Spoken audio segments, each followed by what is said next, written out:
Oke, jadi Bapak Ibu, saya lanjutkan kembali. Penunggang kuda hijau tadi ya. Saya buka dulu PowerPoint-nya.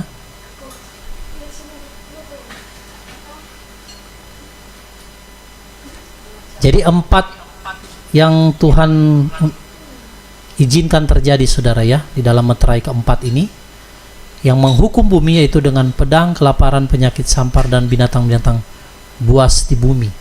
Nah saudara, tadi kita juga sudah baca ya tentang yang ditulis dalam Yeskel 14 ayat 21. Jadi anti Hamasia ini diizinkan oleh Tuhan, saudara, untuk dia bisa memurnikan juga bangsa Israel. Ya, bukan hanya gereja yang dimurnikan, tetapi juga Israel itu akan dimurnikan, karena melalui apa yang anti Hamasia lakukan itu Israel akan bertobat. Kalau sekarang ini kan mereka belum bertobat, saudara. Mereka belum berseru memanggil nama Tuhan.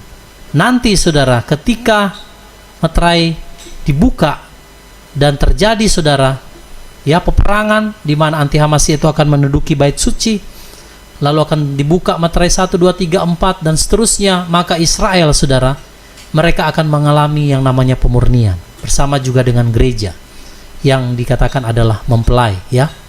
Nah, jadi melalui semua ini maka 1/4 dari bumi ini akan binasa, saudara.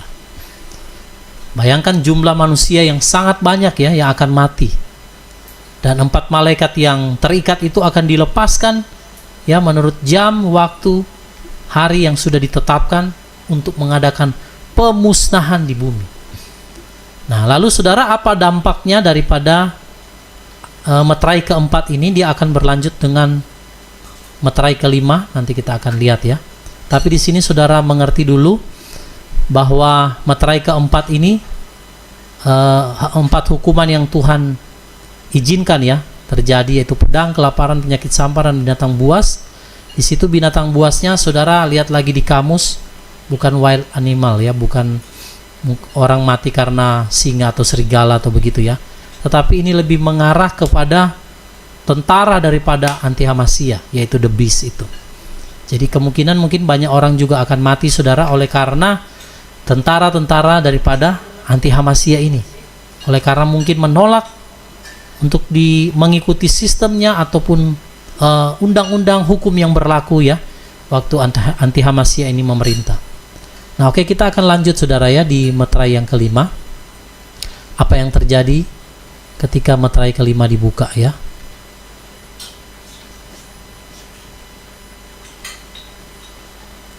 Mari lihat Wahyu 6 ayat 9 sampai 11. Pak Hife Sefier boleh bacakan, Pak? Pak Hifi boleh baca?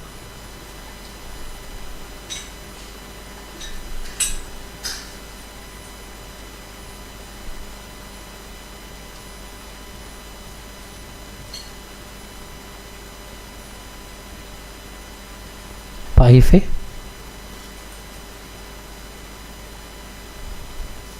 Atau Ibu Mariana saja, Bu? Mungkin signal kali. Wahyu 6 ayat 9. Dan ketika dia membuka meterai yang kelima, aku melihat di bawah mezbah jiwa-jiwa mereka yang telah dibunuh berkenaan dengan firman Elohim dan berkenaan dengan kesaksian yang mereka miliki. Saudara, jadi waktu meterai kelima dibuka, maka saudara di situ ada suara daripada para martir. Ya, para martir yang berseru dengan suara yang nyaring. Ya. Kalau saudara lihat di situ di bawah mesbah itu ya. Jadi suara daripada martir ini berseru dengan suara yang keras sambil berkata, "Sampai kapan ya Tuhan yang kudus dan yang benar, Engkau tidak menghakimi dan membalaskan darah kami terhadap mereka yang tinggal di bumi?" Jadi suara daripada martir ini berseru, sampai kapan Tuhan?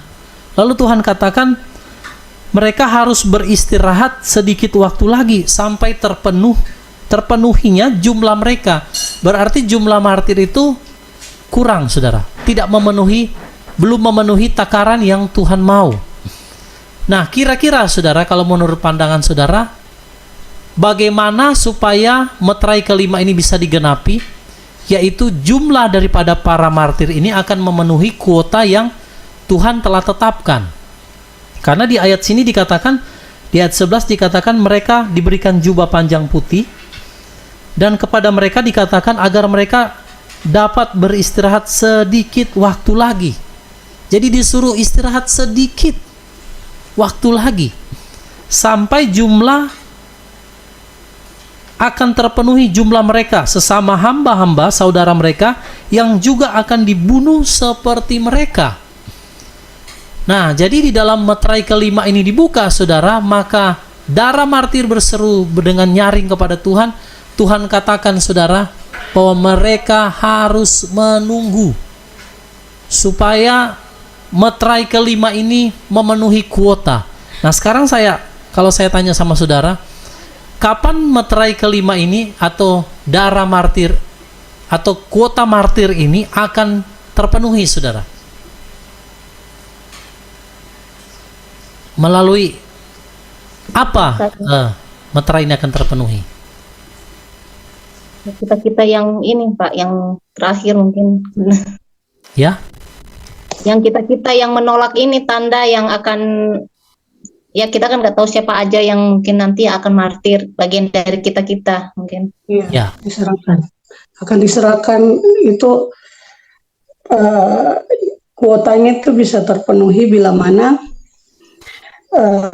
bagian-bagian dari orang-orang pilihan yang memang Tuhan pilih kan, ada yang memang dia sudah ditakdirkan untuk mengalami yang namanya martir. Jadi Ya.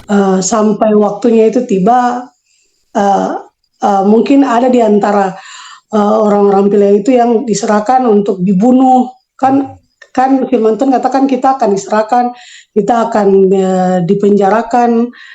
Nah, mungkin pada waktu proses dipenjarakan itu kita mengalami banyak siksaan yang menyebabkan sehingga kita mati, ya. Darah kita kan juga menjadi martir. Nah, berbeda dengan di di materai keempat, beda lagi. Tapi kalau materai kelima ini memang benar-benar pure, mereka tidak disiksa oleh binatang buas itu. Karena kalau dia mengalami siksaan dari the beast, nanti habis ini baru saya tambahkan Pak Pendeta. Ini itu di luar konteks ini. Tapi kalau yang dimaksud, kalau yang dia disantap oleh the beast ini, otomatis dia akan binasa dan dia akan menuju ke Hades. Karena kan sesuai dengan tadi yang Pak Pendeta katakan di materai keempat bahwa kunci jurang maut itu sudah diserahkan ke penunggang kuda hijau kuning tadi. Betul. Hijau kuning. Jadi otomatis kalau orang yang dia mengalami dia dimakan oleh binatang buas ini, otomatis dia akan berakhir di Hades. Beda dengan orang-orang pilihan yang masih bertahan, karena orang-orang kita ini yang Tuhan pilih, kita akan terhindar dari mereka itu. Memang kita mengalami, tapi mereka tidak bisa menyentuh kita karena ada darah anak domba yang melindungi kita. Kita akan disiksa oleh penguasa-penguasa di sini, yaitu pada saat kita dipenjarakan. Nah, di situ kita akan mengalami siksaan yang kuat sehingga bisa saja kita mati, bisa saja kita dibunuh. Nah, darah kita di situ akan menjadi martir, sehingga kalau kuotanya sudah terpenuhi, maka materai kelima itu sudah bisa terpenuhi, Pak Pendeta. Kalau menurut saya. Ya, jadi kalau tadi meterai keempat itu memang betul. Karena banyak orang juga yang menolak tanda, tapi mereka nggak hidup dalam kebenaran, saudara. Kan banyak. Mereka juga, saudara, yang sekarang ini menolak tanda, tetapi mereka juga nggak hidup dalam kebenaran. Mereka juga akan berhadapan dengan anti Hamasia itu. Cuman perbedaannya, saudara, kalau martir, yang berbicara martir ini, dia sudah benar-benar artinya dapat jubah putih itu kan. Jadi orang-orang yang memang sudah hidup dalam kebenaran. Saya dapat pengertian begini waktu tadi juga saya sedang mempersiapkan ini. Tuhan kasih pengertian artinya begini, martir itu bisa juga mati, memang mati secara fisik, saudara. Mati secara fisik seperti yang ditulis dalam Wahyu 6 ayat 9-11 ini. Namun ada lagi yang Roh Kudus bicara di hati saya mengenai martir secara roh. Ada orang yang masih hidup sekarang, saudara, tetapi secara roh dia itu sudah mati. Artinya dia nggak punya lagi keinginan apa-apa, saudara. Untuk dunia ini dia sudah mati. Jadi dia tidak punya lagi keinginan untuk dunia ini. Dia sudah, artinya sudah mati bagi dunia ini. Nah, orang-orang yang demikian, saudara, sekalipun mereka nanti akan dianiaya, nanti kita di sesi diskusi kita akan bahas ya. Sekalipun mereka akan dianiaya, saudara, tetapi mereka akan mendapatkan yaitu bagian di dalam kerajaan Tuhan seperti para martir ini. Namun, saudara, ada orang-orang yang menolak tanda tapi tetap masih hidup bagi dunia ini. Mereka nggak masih kayak suam-suam kuku, masih banyak kompromi. Sekalipun mereka terima tanda, kan banyak di luar sana, saudara. Nah, orang-orang yang seperti ini, saudara, Bapak Ibu, merekalah yang akan menjadi santapan daripada binatang buas itu. Dan mereka akan mati, saudara. Masuk ke Hades, sia-sia kan menolak tanda. Karena apa, saudara? Banyak kompromi, banyak hidup di dalam ketidakbenaran, sekalipun menolak tanda. Banyak, saudara. Jadi oleh karena itu, meterai kelima ini lebih spesifik berbicara kepada orang-orang yang pertama, itu sudah mati, tapi mati dalam Tuhan. Yang kedua, saudara, yang mungkin nanti akan mati di depan. Yang ketiga juga bagi kita yang masih hidup, tapi kita sudah mati bagi dunia ini. Nah, jadi kepada mereka itu diberikan sehelai jubah putih. Saya lihat sehelai jubah putihnya itu dalam kamus bahasa aslinya itu, dia tulis keterangannya di situ, gaun panjang tanda kehormatan. Nah, kalau orang yang nggak mau mati bagi dunia ini, saudara, dia hidup terikat dengan dunia ini, dia tidak akan dapat gaun panjang tanda kehormatan ini. Makanya di dalam Roma 12 itu dikatakan, persembahkanlah tubuhmu sebagai persembahan yang hidup. Di mana, saudara, kita taruh persembahan tubuh kita? Di atas mezbah. Coba saudara lihat. Yang berbicara darah ini, yang berbicara itu dari bawah mezbah, altar. Nah, jadi saya dapat pengertian bahwa kalau saudara mau jadi martir, saudara, sekalipun kita belum mati hari ini, mati secara fisik, mari, saudara, hidup kita persembahkan di atas mezbahnya Tuhan. Mati di sana, saudara. Tidak ada lagi keinginan untuk hidup bagi dunia ini. Supaya apa, saudara? Kita juga memiliki roh martir sekalipun kita masih hidup. Banyak orang yang cuma, saudara, takut, saudara, mereka tahu ini tanda binatang, mereka cari tempat, mereka menolak tanda, tapi mereka mungkin lari ke hutan. Tapi mereka tidak mempersiapkan diri memiliki roh martir. Tidak mau menaruh hidupnya di atas mezbah supaya ketika dipersembahkan sebagai korban, kita mati bagi dunia ini. Kan Alkitab katakan begitu, saudara. Persembahkanlah tubuhmu sebagai persembahan yang hidup, yang kudus, dan yang berkenan. Itulah ibadahmu yang sejati. Jadi, saudara, kita ketika kita persembahkan hidup kita sebagai persembahan bagi Tuhan, artinya sama dengan kita, saudara, siap martir. Sekalipun kita masih hidup, kita sudah tidak terikat dengan dunia ini. Jadi andai kata satu ketika meterai kelima ini dibuka, maka kita akan ditawan, kita akan dibawa, kita akan dianiaya. Roh kita itu sudah siap, saudara. Beda dengan orang yang menolak tanda, tidak mempersiapkan diri, tidak mempersembahkan tubuhnya di atas mezbah Tuhan, masih terikat dengan dunia ini. Ketika dia dianiaya, dia nggak tahan uji, saudara. Mungkin dia akan menyangkal nama Tuhan, mungkin dia akan, yang tadinya dia percaya itu tanda, dia akhirnya bisa terima. Kenapa? Karena dia tidak mempersiapkan hidupnya memiliki roh martir. Nah, saudara, mari kita miliki roh martir. Sekalipun kita masih hidup, miliki roh martir. Bagaimana caranya? Persembahkan hidup kita setiap hari, saudara, di atas mezbah Tuhan. Kita mati bagi dunia ini supaya kita memiliki roh martir. Jadi ketika kita satu saat dianiaya, kita sudah siap, saudara. Karena kita tidak terikat dengan dunia ini. Kita tidak mempertahankan juga jiwa kita. Bahkan nyawa kita sekalipun sudah kita tidak pertahankan. Saya waktu tadi sempat keluar, saudara, ya, di atas motor, saya waktu lagi ya berdoa begitu sambil menyembah, saya biasa begitu. Di motor itu Roh Kudus bicara di hati saya begini. Anakku, kalau engkau mati bagi dunia, engkau merasa sepertinya rugi bagi dunia ini. Kalau engkau melihat mungkin engkau hidup tidak seperti orang dunia, tidak bisa lakukan ini dan itu. Banyak kerugian-kerugian yang akan engkau alami ketika engkau mau menuruti firman-Ku. engkau tidak bisa lakukan ini dan itu, dan engkau terbatas dalam segala hal. Tetapi sesungguhnya Tuhan katakan, saudara, bahwa itulah yang dikatakan kalau kita memiliki roh martir, saudara, kita memandang hidup kita telah mati bagi dunia ini. Bagi dunia ini kita adalah orang-orang yang dianggap rugi. Rugi tidak bisa sekolahkan anak, saudara. Rugi tidak bisa jalan-jalan. Rugi tidak bisa bekerja. Rugi tidak bisa menikmati fasilitas dunia. Itulah yang dikatakan mereka yang martir, memiliki roh martir. Sekalipun kita masih hidup, kita telah mati bagi dunia ini. Nah, saudara, jadi di dalam materai kelima ini dibuka, maka suara martir berseru.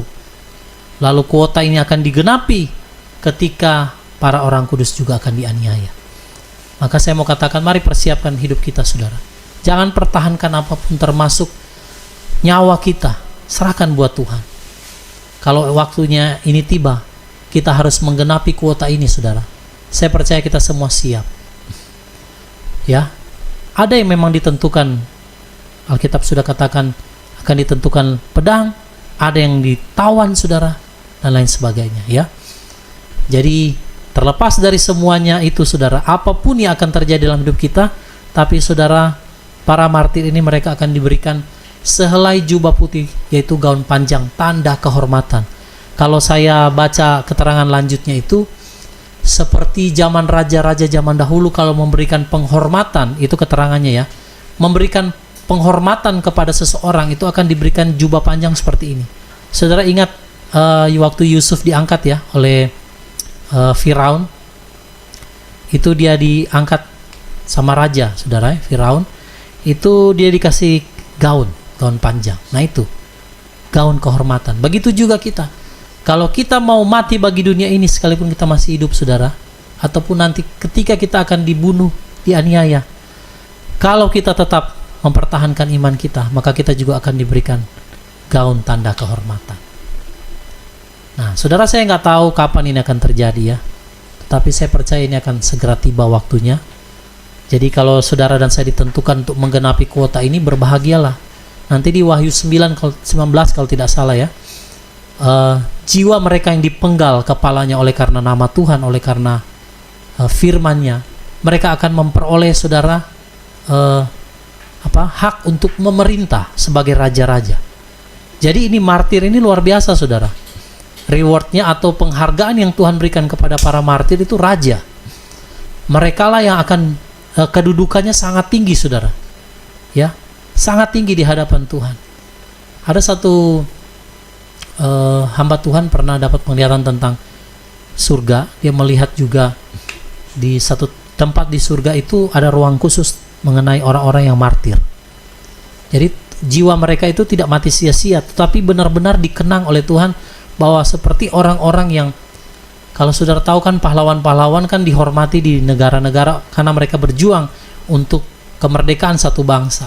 Nah, kalau martir, mereka yang berjuang untuk kerajaan Elohim sampai mati, saudara, mempertahankan, akhirnya nyawanya juga kehilangan, saudara, demi kerajaan Tuhan, maka mereka akan mendapatkan tempat yang khusus. Jadi mari persiapkan hidup kita, saudara, ya. Kalau kita harus sampai di saat ini, saat materai kelima ini dibuka, maka saudara dan saya sudah punya pengertian, dan kita secara roh kita sudah dipersiapkan untuk memiliki roh martir ini. Oke, puji Tuhan. Saya langsung saja ke materai ke-6 ya, saudara. Setelah ini kita akan diskusikan. Nah, mari lihat, saudara, Wahyu 6 ayat 12 sampai 17. Pak Doni boleh tolong bacakan kembali, Pak, ayat 12 sampai 17-nya.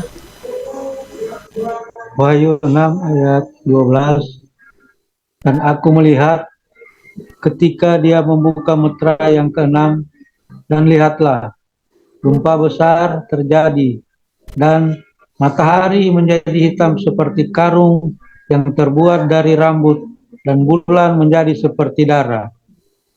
Dan bintang-bintang di langit berjatuhan ke bumi seperti pohon ara menggugurkan buah mentahnya karena diguncang oleh angin kencang. Dan langit terbelah seperti gulungan kitab yang digulung dan semua gunung dan pulau terpindahkan dari tempatnya.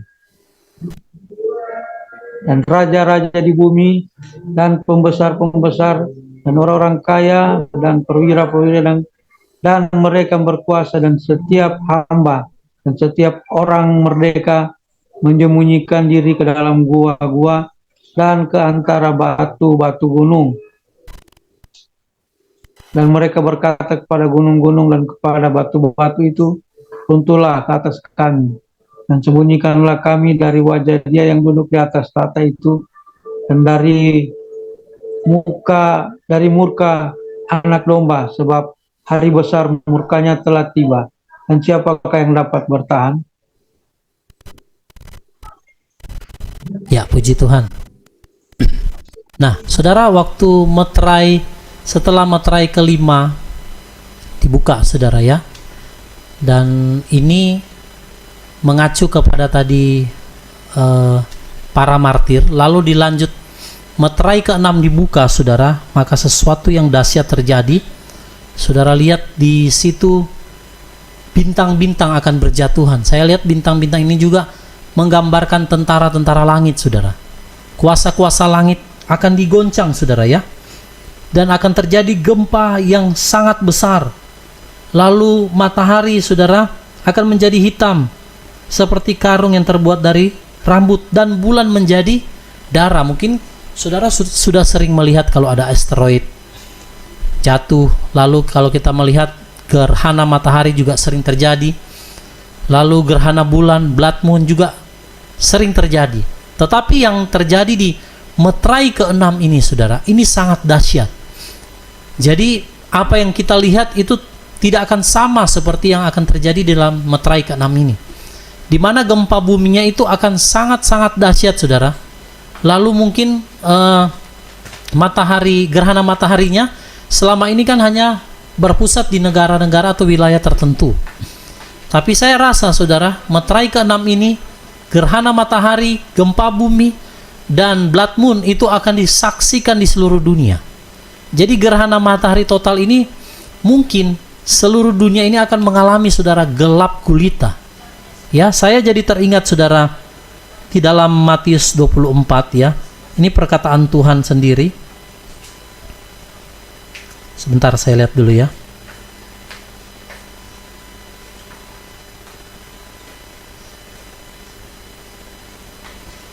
Matius pasal 24, saudara.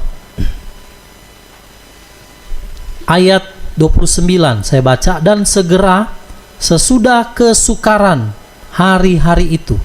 Kalau di terjemahan barunya bahasanya segera sesudah siksaan pada masa itu. Nah, siksaan yang bagaimana, saudara? Nanti kita lihat, lanjut dulu. Saya baca terjemahan barunya dulu ya. Segera sesudah siksaan pada masa itu, matahari akan menjadi gelap dan bulan tidak bercahaya, dan bintang-bintang akan berjatuhan dari langit dan kuasa-kuasa langit akan goncang. Jadi perkataan Tuhan Yeshua HaMashiach dalam Matius 24 ini berbicara, saudara, tentang meterai ke-6. Nyambung, sama ya. Jadi ada matahari menjadi gelap, bulan tidak bercahaya, lalu bintang-bintang akan berjatuhan dan kuasa-kuasa langit digoncang. Nah, jadi Matius 24 ini berbicara ya, Matius 24 ayat 29, meterai ke-6. Sebelumnya dikatakan kalimat pertamanya segera. Jadi segera sesudah siksaan pada masa itu. Segera sesudah siksaan meterai kelima, di mana banyak orang akan mati, saudara.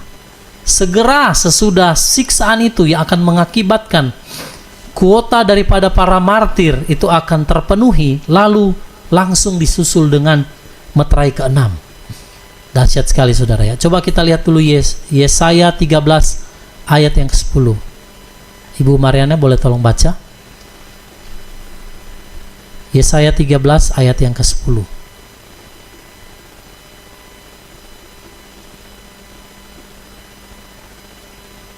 Yesaya 13 ayat yang ke-10.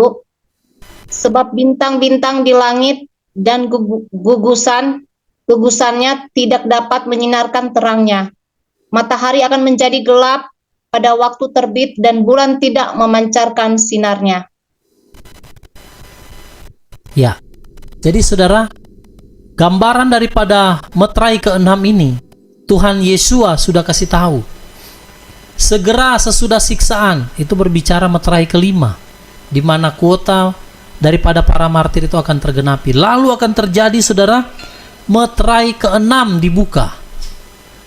Ya, gerhana matahari, lalu gerhana bulan, blood moon, lalu kuasa langit akan goncang dan bintang-bintang akan jatuh. Saudara, selama ini kita nggak pernah lihat kan, paling lihat meteor, asteroid yang jatuh. Kali ini saudara dalam skala yang lebih besar, jadi mungkin besar sekali akan jatuh ke bumi saudara, dan dikatakan kuasa-kuasa langit itu akan goncang. Nah saudara perhatikan, meterai ke-6 ini sudah dinubuatkan oleh kitab Yesaya. Juga nanti saudara bisa lihat di kitab Yoel 2 ayat 10. Bahkan Tuhan Yesua sendiri sudah berkata di dalam Matius 24 ayat 9. Tadi kita sudah baca. Ya, ada lagi nanti saudara akan baca ayat-ayat referensinya di slide ini. Saudara catat saja ya. Tidak semua kita akan baca, tapi intinya mengarah semuanya ke meterai ke-6 ini. Nah, meterai ke-6 ini adalah penentuan saudara. Kenapa saya katakan penentuan? Karena waktu nanti meterai ke-7 dibuka, itu akan menyambung dengan Matius 24 saudara, ayat yang ke-30. Coba kita lihat dulu Matius 24 ini, ayat yang ke-30. Kalau tadi ayat 29 berbicara sesudah siksaan atau kesukaran, lalu matahari jadi gelap, bulan tidak bercahaya, bintang berjatuhan, kuasa-kuasa langit goncang. Lalu dilanjut saudara ayat 30 Matius pasal 24, dan pada waktu itu tanda anak manusia akan tampak di langit, dan kemudian semua suku-suku di bumi akan meratap, dan mereka akan melihat anak manusia ketika datang di atas awan di langit dengan kuasa dan kemuliaan yang besar. Lalu ayat 31 dikatakan, dan dia, yaitu Yesua, akan mengutus para malaikatnya dengan bunyi sangkakala yang membahana, dan mereka akan mengumpulkan orang-orang pilihannya dari keempat penjuru mata angin, dari ujung langit sampai ke ujungnya. Nah, saudara dikasih dalam Tuhan begini. Jadi setelah siksaan masa besar itu, siksaan besar ya di masa itu, kota martir terpenuhi, lalu kuasa langit akan goncang, yaitu di meterai ke-6 dibuka. Lalu saudara ketika kuasa langit goncang, dan saudara lihat di situ pulau-pulau dikatakan tidak ada lagi. Ya, nanti saudara baca Wahyu 16. Coba kita lihat Wahyu 16 dulu ayat 20. Pak Doni boleh tolong bacakan lagi Pak. Wahyu 16 ayat 20.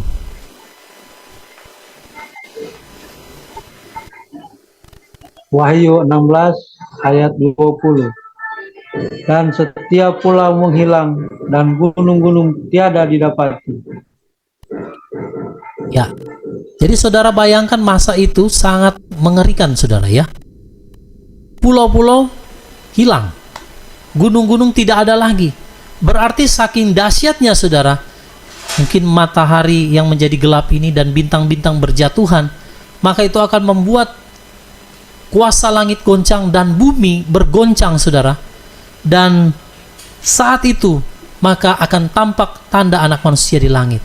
Jadi setelah meterai ke-6 ini, meterai ke-7 nanti kita akan lanjut ya di sesi berikut, nanti mungkin minggu depan. Waktu meterai ke-7 dibuka saudara, maka isinya ada 7 sangkakala. Jadi Matius 24 ini yang saudara baca tadi, mulai ayat 29, ayat 30, ayat 31 di situ sudah nyambung ke meterai ke-7, karena Tuhan mengutus malaikatnya dengan bunyi sangkakala yang membahana dan mengumpulkan orang-orang pilihannya dari keempat penjuru mata angin. Inilah rapture.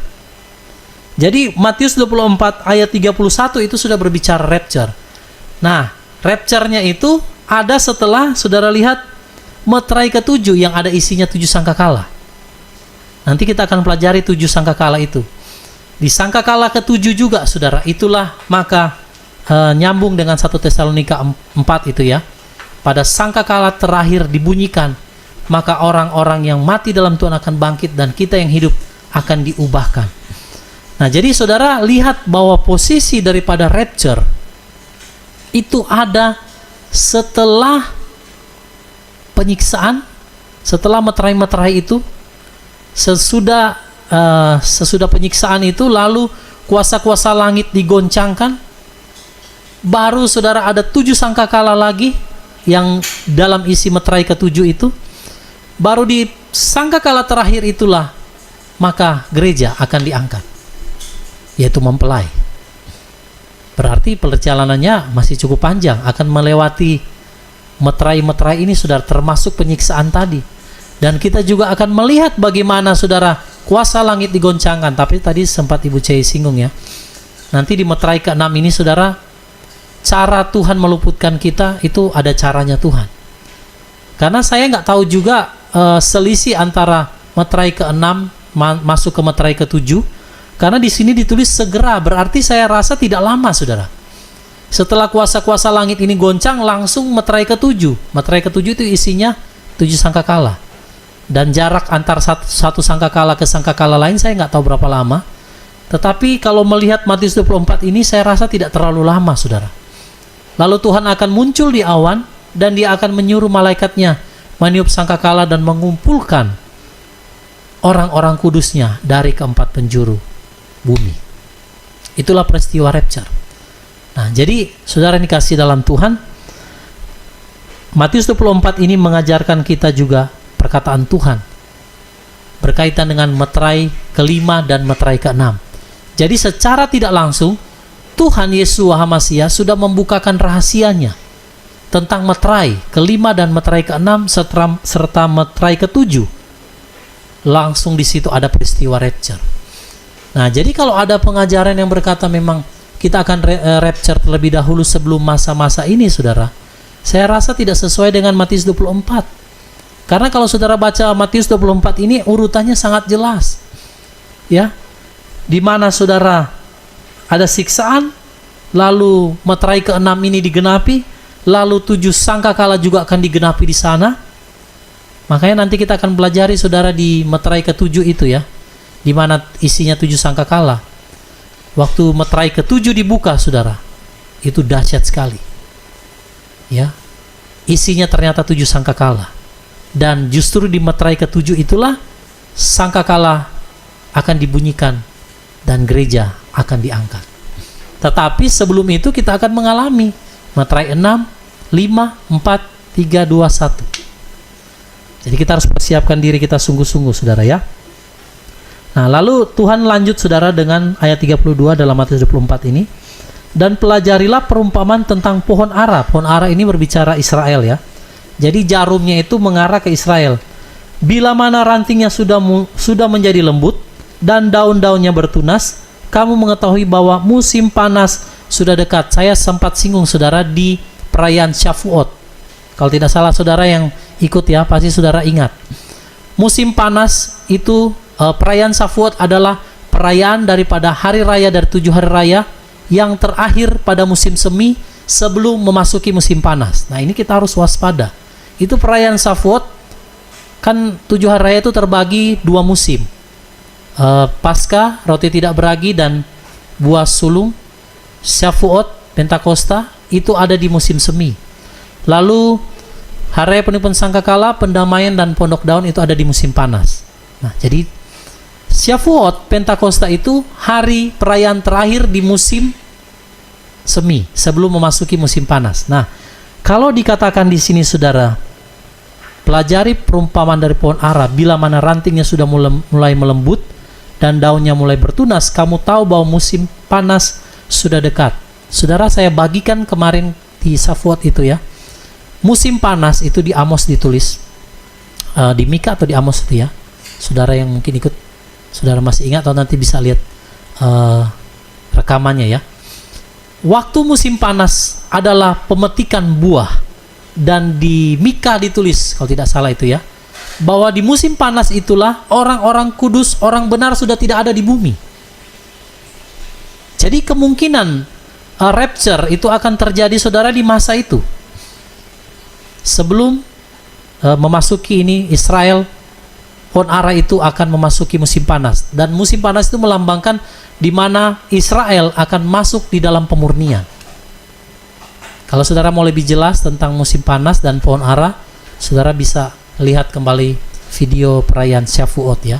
Di situ saya jelaskan. Nah, jadi kemungkinan besar saudara,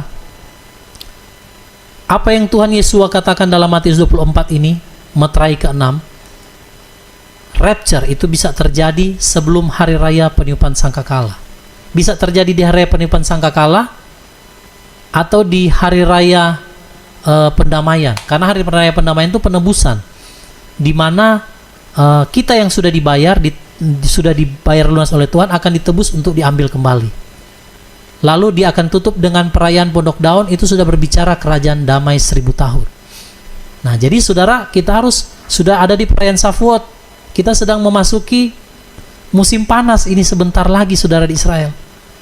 Nah, kapan ini akan terjadi saya nggak tahu saudara, tapi kita harus berjaga-jaga karena Tuhan sudah berikan kode di sini. Hal ini akan terjadi ketika pohon ara itu akan memasuki musim panas. Berarti bisa terjadi di waktu Israel akan masuk di musim panas, yaitu ketiga hari raya terakhir ini. Nah, kalau tahun ini tidak terjadi, ya kita tunggu saja saudara tahun depan. Ya, pokoknya meterai ke-6 ini terjadi pada saat Israel akan memasuki musim panas. Dan kapan musim panas terjadi? Setelah perayaan Shavuot. Makanya saya pernah sampaikan dulu di mana ya saudara, di hari Minggu atau di kita sharing juga tentang, memang di Alkitab ditulis tidak ada yang tahu day and hour, tidak ada yang tahu tentang hari dan tanggal, jam kedatangan Tuhan. Tapi dari tandanya saudara bisa tahu. Nah, ini kalau udah mulai musim panas, siap-siap pohon ara akan digoncang saudara. Berarti itu waktunya penyelamatan kita juga akan segera digenapi. Nah, jadi kalau meterai 6 ini sudah dibuka, akan langsung dengan meterai ke-7. Siap-siap kita akan di-rapture. Tapi saudara harus menyiapkan minyak dan anggur. Cadangan minyak kita harus penuh, karena kita akan memasuki juga meterai ke-5, di mana saudara, orang-orang kudus akan dianiaya untuk memenuhi kuota daripada meterai ke-5 tadi. Oke, kita baca lagi satu ayat mungkin terakhir penutup. Wahyu 16 tadi sudah ya. Yesaya 2 ayat 19. Ibu Mariana boleh tolong bacakan. Yesaya 2 ayat 19. Yesaya 2 ayat 19. Dan mereka akan masuk ke dalam gua-gua, batu-batu cadas, dan ke dalam liang-liang tanah tandus, karena kedahsyatan hadirat Yahweh dan karena kemuliaan keagungannya, dalam kebangkitannya untuk menggentarkan bumi. Ya, jadi itu peristiwa meterai ke-6 sangat mengerikan, sampai orang-orang saudara bersembunyi di celah-celah batu. Kalau saudara nonton di berita, itu di Amerika sudah dijual saudara, proyek real estate tapi di bawah tanah ya. Jadi itu mereka bikin kayak bunker, dan itu sangat mewah. Jadi mereka bikin di bawah tanah. Orang-orang kaya yang berduit itu yang sudah beli, sudah booking, karena harganya sangat mahal untuk mengantisipasi meterai ke-6 ini dibuka. Jadi iblis saja tahu saudara. Makanya mereka bangun bunkernya itu sudah dipersiapkan ya. Di Amerika saya sempat lihat videonya, ada yang share, atau mungkin saya pernah lihat juga di National Geographic, pernah juga ditayangkan saudara. Bagaimana orang-orang Amerika, orang-orang di luar sana, mereka membangun proyek real estate yang sangat mahal di bawah tanah untuk menghindari meterai ke-6 ini. Tetapi tidak ada yang dapat lolos saudara, karena Tuhan katakan tidak ada yang bisa lolos ya, dari hari murka Tuhan yang sangat dahsyat untuk membalas. Nah, justru disinilah pembalasan Tuhan bagi orang-orang ini. Kalau tadi meterai ke-5 kan mereka bertanya, kapan Tuhan kau akan balas? Di meterai 6 ini Tuhan akan balas 7 sangkakala, dan 7 cawan murka itu akan membalas saudara orang-orang fasik di bumi. Kalau di meterai 6 ini kita mulai siap-siap, karena kita akan segera masuk ke dalam peristiwa rapture atau pengangkatan. Nah, jadi demikian Bapak Ibu Saudara yang dikasih dalam Tuhan. 3 meterai lagi yang kita pelajari ya, meterai 4, 5 dan yang ke-6. Nanti kita akan lanjut lagi di meterai ke-7 yang berikut. Saya persilakan bagi Bapak Ibu Saudara yang mau menanggapi, mau bertanya atau apapun ya, silakan. Mungkin dari meterai ke-4 dulu, atau mau dari meterai ke-6 juga enggak apa-apa ya. Silakan kalau ada yang mau menambahkan.